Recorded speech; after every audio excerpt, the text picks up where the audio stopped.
Здравейте, здравейте на всички астрофенове и хора, които се намират на моят канал Астрокоучинг с Цвети. Казвам се Цвети за тези от вас, които не ме познавате. Тук в този канал споделям астрологични тенденции, теми, анализи и важна интересна информация. Сега, днес разбира се, ще се включа, за да говорим за слънчевото затъмнение, което се случва на 21 септември. То е частично слънчево затъмнение. Споделям с вас тук тропичната карта. Затъмнението няма да бъде видимо от територията на България, което какво означава? Когато нещо не се вижда с просто око, като планета или събитие, което се случва на небето, това означава, че то няма да има такъв акцент и влияние върху територията, от която явлението не се вижда. Обаче, преди това вие знаете, че всички събития, те са закономерни и са свързани едно с друго. И ако си спомняте, ние имахме на 7 септември лунно затъмнение, което прекрасно се виждаше от моя балкон, от на източния хоризонт. Имахме пълнолуние и едно червено, ярко, пълно лунно затъмнение. Разбира се, то беше видимо от територията на България, т.е. ще има значение. Тропически това се случва т.е. прямо тропичния сезонен хороскоп, това се случва по оста Риби Дева. В сидералната ситуация или реалната ситуация на небето се случва по линията Лъв Водолей. Ще ви покажа и двете карти, но в днешното видео ще дам обща информация, която е общовалидна за всички до някаква степен, като човешки същества и всеки персонално спрямо неговата натална карта, спрямо неговия житейски опит, спрямо това как се движи той в живота и изпълнява съответните си задачи, както се казва, ще се абсолютно индивидуално ще се прояви, за това няма и да правя анализ за всяка зодия, тъй като това е безмислено. За мен специално смятам, че ще резонира сигурно 1% от хората, но все пак хората, които са дева риби, лъвове и водолей, ще има значение, нали, в някакъв смисъл. Общото ще е валидно за всички, но за някои в по-голяма степен, особено тези, които са и родени около тази дата, около датите на затъмненията също. Да не говорим, че какво се случва в момента. Марс е планета, която преди няколко дни, да кажем седмица някъде, залезе, защото вие знаете, че всяка една планета има своите хилиакални фази и тя стана невидима от гледна точка на Земята или за нас хората. Марс, планетата на активността, на бунта, на революциите, на агресията, на войната, на победата също така, тя залезе. Когато една планета не се вижда от гледна точка на Земята и ние не я виждаме, а тя съществува реално погледнато, означава, че тя започва да работи в един по-невидим, задкулисен и подземно негативен аспект, може би, понякога, зависи от енергията на планетата. Един такъв невидим Марс, той може да създаде изключително много обърквания, нали? Той почва да работи в негативна фаза. Т.е. да работи в ниското проявление на качествата на самата планета. Всъщност това се случва рядко при Марс на около 2 години. Той ще се появи на хоризонта и ще изгрее в Овен юни месец 2026. Да видим какво ще се случи по света до тогава, но както виждате, агресията настъпва своите бунтове и революции във всеки един аспект с своето социално недоволство, тъй да се каже най-вече на масите, защото хората се пробуждат. Другото нещо, което е важно, казвам ви ги тези неща, защото те съпътстват всяко едно от тези неща, те съпътстват идеята за затъмненията. Нали? Това не е просто затъмнение и ние почваме само за него да говорим. Всичко около него има отношение и връзка. И реално погледнато това частично слънчево затъмнение, което виждате сега пред вас, картата, това се случва в фаза на новолуние или когато Луната не се вижда, тя е невидима в лъчите на Слънцето. Докато примерно на 7 септември имахме пълнолуние и пълно лунно затъмнение, сега имаме частично слънчево затъмнение и новолуние. За територията на България, въпреки че не се вижда, настъпва на 21 септември, но то ще се вижда около 10:30 вечерта, но то няма да се вижда, както казахме. Ще се вижда от къде? Нова Зеландия, там около Тихоокеанските крайбрежия, Антарктида и по-в южната част на Тихия океан. Така, във всичките му фази, което максимално като затъмнение, като процес астрономически, ще продължи около 4 часа общо, може и малко повече.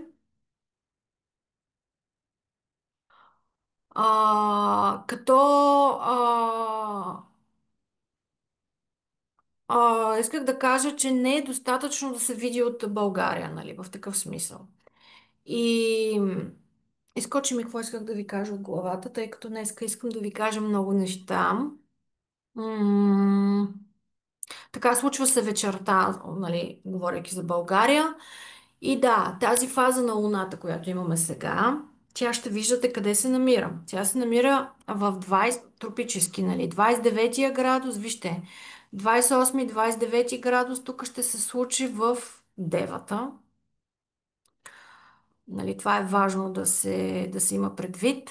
И какво виждаме? Когато една планета или едно събитие или каквото и да е се случва в един тъй наречен критичен градус в астрологията, от 28-я до края, а нареден градус се нарича, тогава е по-специфична енергията. Тогава има нещо кармично, по-специфично, по-важно, по-назряло, като спешност, може да се каже, в нашите нови начала. От една страна, защото е новолуние, от друга страна е частично затъмнение.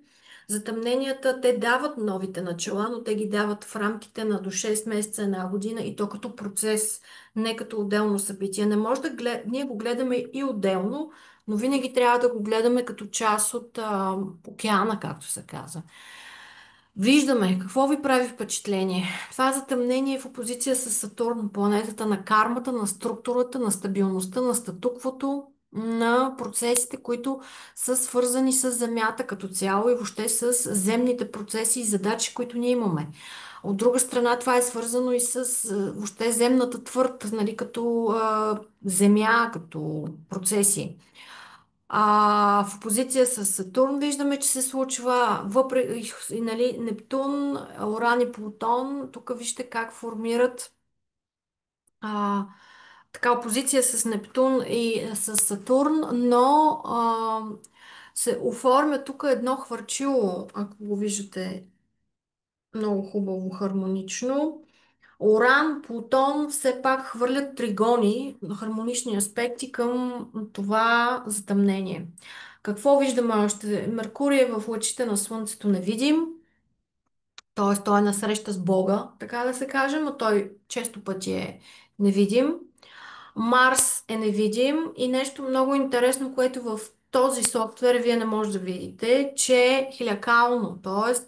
Сатурн, освен че прави опозиция, напрегната конфигурация към това затъмнение, той прави и той се подготвя за своя космически залез. Тоест, както Марс залезе, така и Сатурн планета на статуквото, нали? Замислете се какви кардинални кармични процеси ще започнат около това затъмнение, защото когато една планета се приготвя за такъв залез точно след затъмнението няколко дни, това е от значение, когато тълкуваме изобщо това затъмнение. Тъй, че нали, управителя на това затъмнение е Меркурий, той е невидим, не се вижда, изгорен е от Слънцето. Сатурн също напряга ситуацията и буквално хвърля едни искри, така да се каже, по негов начин и турбуленции. Много структури ще се разрушат най-вероятно финално вече в хода на това затъмнение, особено когато той залезе. Той ще залезе на 26 м, септември, мисля. Той в момента се подготвя за своя космически залез. Така че енергията е доста стабилна. И какво е Сатурн? Отговорността, закона, държавата, статуквото, фундамента.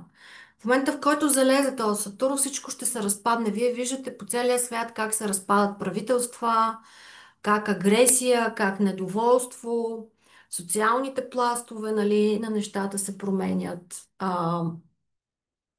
Тъй, че Сатурн може да ни даде една тежест, която ние хората твърде дълго, всеки един от нас, ако говорим за всеки един от нас, ако си представите, че носите на плещите си твърде много от нещо, твърде много отговорности, твърде много карма, ако щете, твърде много от неща, които вече не можете да носите на плещите си, има неща, които вече ще ни натежат до такава степен, че може да е много трудно да се върнем вече назад. Тоест, идва момента, в който ние ще се откъснем от, конкретна, от конкретен повтарящ се модел, от конкретен кармичен процес, който вече не ни служи. С ясната идея, че ние сега ще осъзнаем, че вече ще имаме инструмента да направим нужната промяна в хода на тези затъмнения и залязващия Сатурн. Сега, вие знаете, че тези затъмнения като процес трябва да бъдат разгледани от 24-та година, когато те по двойки Дева Риби по тази ос стартираха и ще продължат, запомнете го това, до февруари 27 година.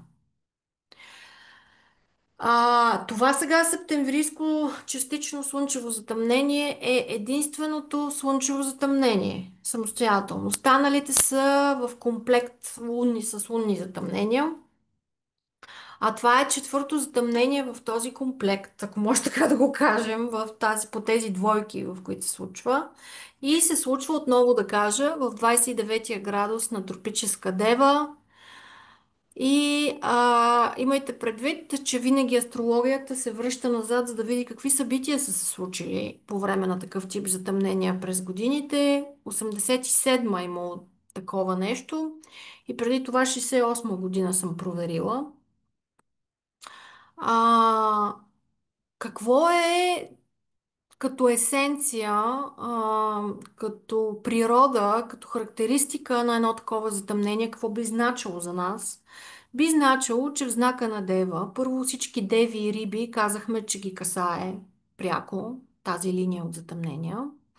Неща свързани с работата, с здравето,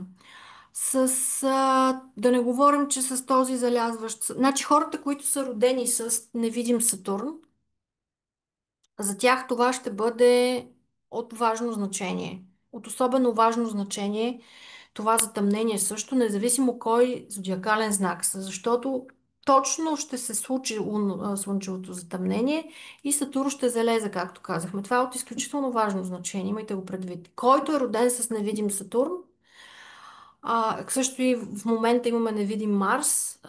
Тогава за хората, които са родени с такива... Защо го казвам? Когато ние сме родени с невидим Сатурн, когато Сатурн стане невидим, това за нас ще сработи, ще отключи именно положението на нашия Сатурн по знак и по дом, функцията му, ще отключи някакъв модел в хороскопа. Същото е и с аспектите. Когато се разиграе конкретна фигура по транзит на небето и ние го имаме това по рождение, тогава също се отключва някакъв процес в нашата натална карта. Например, имах една консултация, сега на 19, днеска сме 15, когато снимам това видео, на 19 август има моделно видео за това нещо, може да го гледате, когато е уникално събитие, третото затъмнение за този месец, само че то не е слънчево и лунно, а се нарича окултация или когато Венера ще направи съвпад с кралската звезда Регулус, сърцето на лъва и ще мине луната и така хоп и ще направи една окултация, едно затъмнение на този съвпад.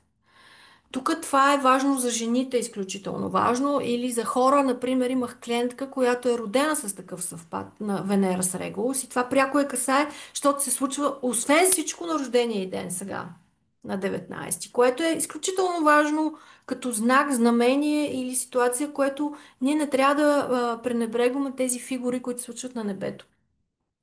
Така че, мили хора, ако вие сте родени с планети и точки около това затъмнение, около 20 градус до края на девата и тропическа, говоря, или имате планети в тези точки, или както се случва някоя звезда или нещо от сорта направи образа, който ви имате по натална карта по рождение, това не е за пренебрегване, а вие просто трябва да изследвате нещата. Но, да се върнем. Фокус на личностно ниво. Неща свързани с фундаменти, с структури, нещо не може да продължава вече. Някакъв голям цикъл ще приключи.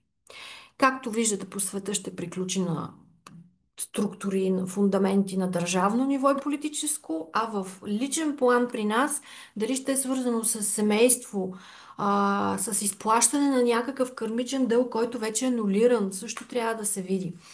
Та, месеците след това затъмнение напред ще бъдат от изключително важно значение за неща, свързани с работа, здраве, нали, това, което ви изброявам.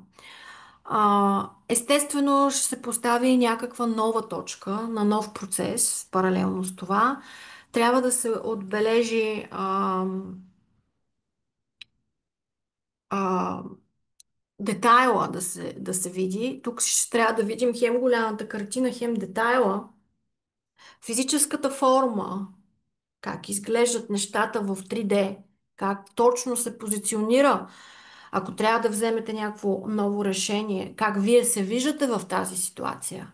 Или ако вие се виждате като в една връзка или притиснати, стиснати, вече не може да дишате от някакви обстоятелства, именно това е процес, в който ще трябва да се случат нужните промени. Те ще бъдат провокирани тук по някакъв начин или ще има преломна точка на кипене, която ще го направи. Вече, извинете, е време да обърнем внимание за конструктивни неща. Но първо ще се развали това, що е неконструктивно. Всичко. М, По-активни, как да кажа, да бъдем по нов начин, нова рутина, нов подход, нова гледна точка, нова визия. Нещо, което ще управляваме. Ние ще трябва да управляваме някакъв ресурс, но по осъзнат начин, на ново ниво, вече по-зрели, по-научени в някакъв смисъл. Това си го отнасяте към вас. Малките детайли, които камъчета обръщат каруцата, също трябва да се види. Да бъдем, къде трябва да бъдем по-организирани, къде трябва да бъдем по-активни, къде трябва да вложим повече разум и къде да освободим ума си от някакви хаос и неща, които вече не са необходими. За някои обстоятелства ще бъдат такива, които повече внимание на здраве или повече внимание на работа, в зависимост от вашата натална карта, не е много ясно. Ам, м, на чисто трябва да станат. Значи, нещата ще трябва да се поизчистят финално и да преработим някой елемент, нещо, което не е отработено, сработено, изчистено, за да се случи. Обаче нещо се свършва, за да може друго да почне, но то ще започне паралелно. Никога нещата не започват, отрязваме и започваме, нали? Но ще има нуждата от отказ. Някаква зона на комфорт и да се откажем от нещо, което така, като хамстър в колело ни движи известно време, ще трябва да го направим. И въпреки, че може да изглежда малко страшно, малко тъмно, малко зловещо, ние трябва да го направим това нещо. Не при всеки ще има такова кардинално значение. Разбира се, вие това трябва да го знаете. Ние ще преживяваме да сме живи и здрави доста затъмнения и какви ли не космични процеси. Не бива да гледаме на тях като вече събитието на века, нали? Това са процеси, които са далеч, които ескалират други по-важни процеси, които ние не ги не ги виждаме, но нещата са с наслагване. Тоест, не може да кажем, че само по себе си едно затъмнение може да, то за някой може, но по принцип, нали, не е нещо, което вау вече. Нова глава, нова страница може да отворим. Осъзнаването в много процеси, помадряването, грижата, пълноценното използване на ресурсите. Значи, тук трябва да се види къде в живота ни има хаос. Къде трябва да вложим повече ред, повече дисциплина, да си наложим. Всеки от нас има такава сфера. Къде ще се стремим към повече съвършенство, да кажем.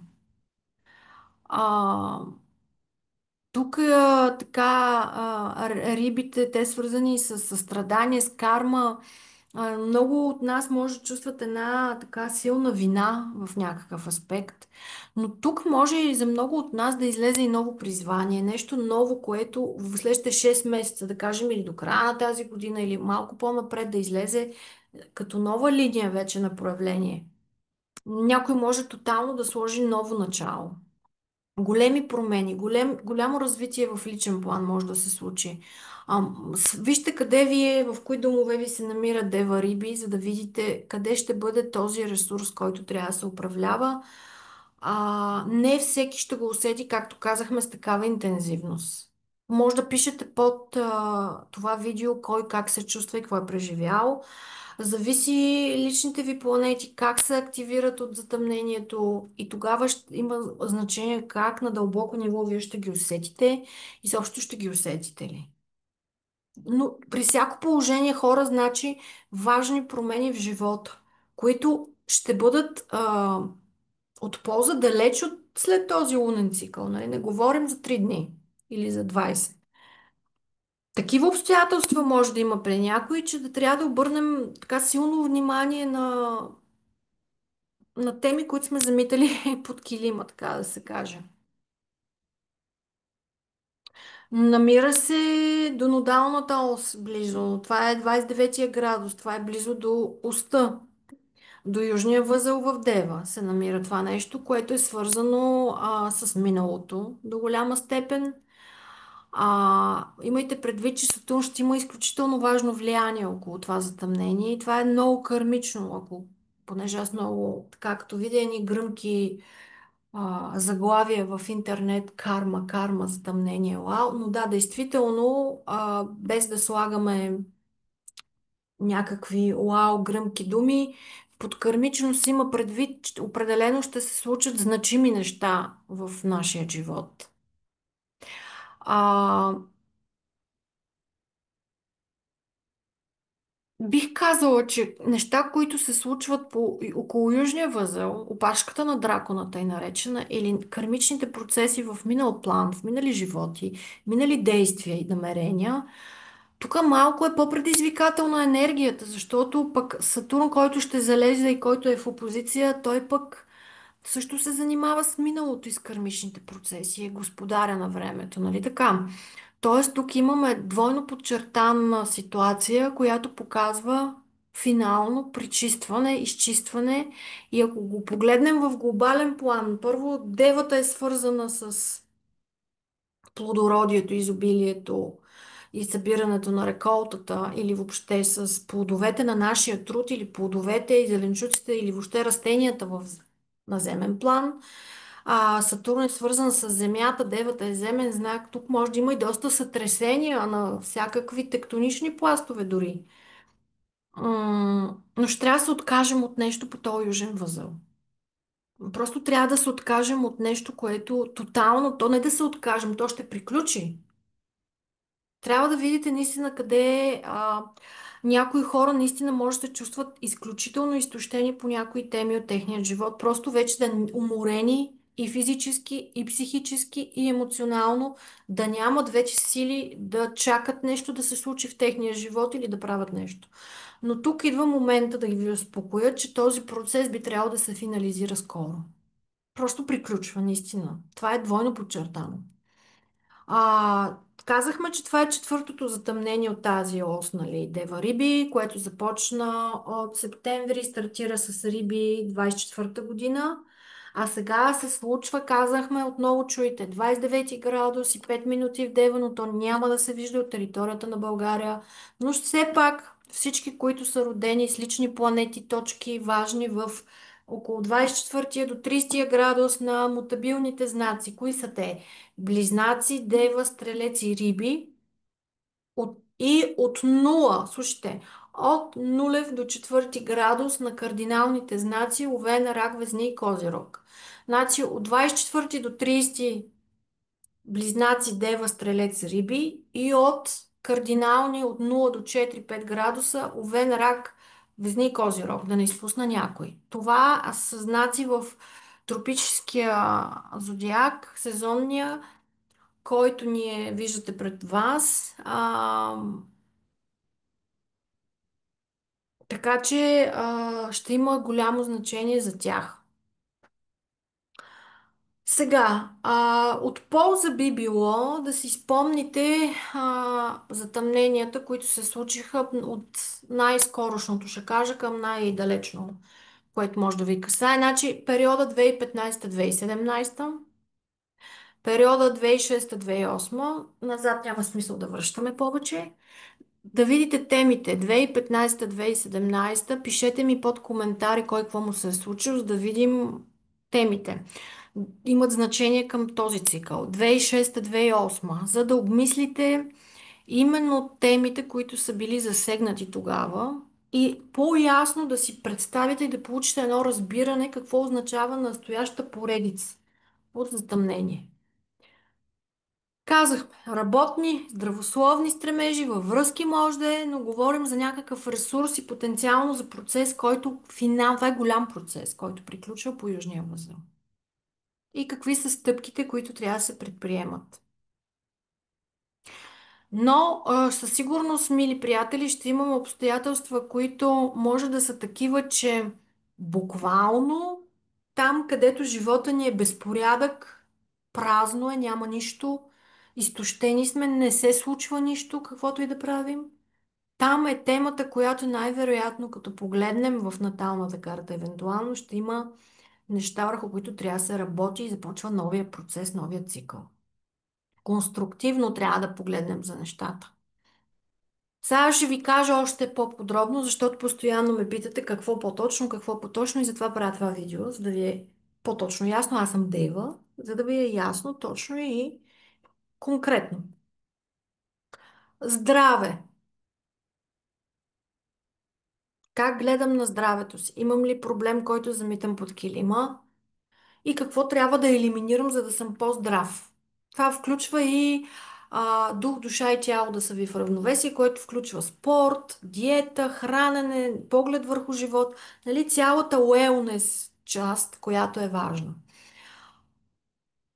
Ако до сега ви е мързяло в някакъв аспект или нещо се не го избутвате и после, оставяте го за после. Аз като направя еди какво си, тогава ще имам връзка, един вид. Ами аз като мине лятото, тогава ще си търся работа, примерно. Нали е такива отлагания. Значи, запретваме ръкави, както се казва. Тоест, това е мотивацията тук, която трябва да имате по тези теми. И свършвате сериозна, конкретна работа в темата, в която отлагате. Може да се стартира и нов проект, който изисква внимание към детайлите, но аз ви така моля да не стартирате тези нови проекти, нищо, че е новолуние все пак е затъмнение, нищо, че е частично и не се вижда. Да не се стартира нищо така до 10 октомври даже. Но все пак вие може да сложите някаква мисъл да посеете в този период. Може да си направите някакъв бизнес план, списък, където да си, нали, да си организирате ежедневието и там, където сте завършили някаква конкретна задача, да си сложите чекче. Нали? И да си добавите новите задачи. Казахме, здравословен режим, спорт, хранене, всичко свързано с нас самите. Дух, душа и тяло да се обърне внимание. Кое е нещото, да помислите, което може да се добави в ежедневието ви като начин на мислене или конкретно действие, което може да ни помогне да имаме повече конструктивизъм, нали? Повече конструктивно да гледаме на нещата по осъзнат начин. Тук ще се изисква, например, една по-финна настройка, една а,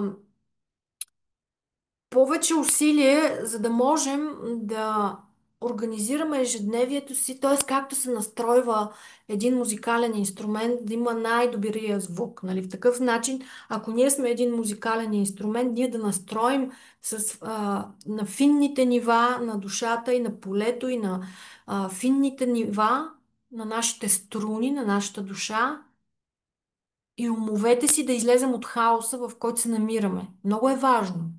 Стъпка по стъпка обаче се иска, а не пак хаотично. Трябва да сме инициативни и готови, без да ни е страх да направим нещо конкретно в нашата работа. Тоест, това всичко, което се изброява, не е просто аз да ви го изброя, ние трябваше да направим конкретно действие в тези теми. Трансформация в работа, в здраве, в навици, в начин на мислене. Колко сме изобретателни, колко сме вдъхновени, колко идеи имаме, какви са тези идеи. Естествено ще имаме трудности, т.е. предизвикателства, наричаме трудностите. И то най-вече с отговорностите към другите, които са замесени, нали, в нашия живот. Дали е на духовно или на психологическо ниво, ще трябва да вземем готовност и да бъдем решени да започнем на чисто. Много е важно. Да имате нагласата, да изградите тази нагласа. Може да имаме, понеже затъмненията водят до емоционален пик все пак малко или много, въпреки че това е новолуние, нали? А, Силен порив на емоционалност може да има. Тоест може да действаме импулсивно. Нещо да ни води като импулс. Но да не си правим, няма лошо да сте вдъхновени и импулсирани от нещо, защото то така се прави по принцип, но е важно да избягваме някакво прибързано заключение, което може да си направим, нали? Или прибързано да изкритикуваме нещо, прибързано да заклеймиме нещо. Или много искам да стартирам нещо ново, имам импулс и после се дърпам след така, това няма да стане, нали? Защото еди какво си. Трябва да имаме предвид и другите страни, другите гледни точки, другите участници. А, т.е. да не сме нагли, нахални в този смисъл, нали? Все пак говорим за дева. Тук тя не може да няма предвид останалите участници около обкръжаващата среда около нея. И така, в общи линии ви така пожелавам ви да имате силата, волята и да бъдете така целеустремени в постигането на тази промяна, която неминуемо ще се случи на всеки от вас. Ще се радвам да споделяте с коментари какво преживявате и как го преживявате. Също така ще се радвам и ви благодаря, че споделяте видеото, което да достигне до повече хора, които биха се интересували в случая от това затъмнение от тези важни процеси. Насреща съм за всякакъв вид въпроси, които ви хрумнат. Изпращам ви много любов и светлина и ви очаквам отново скоро. Чао!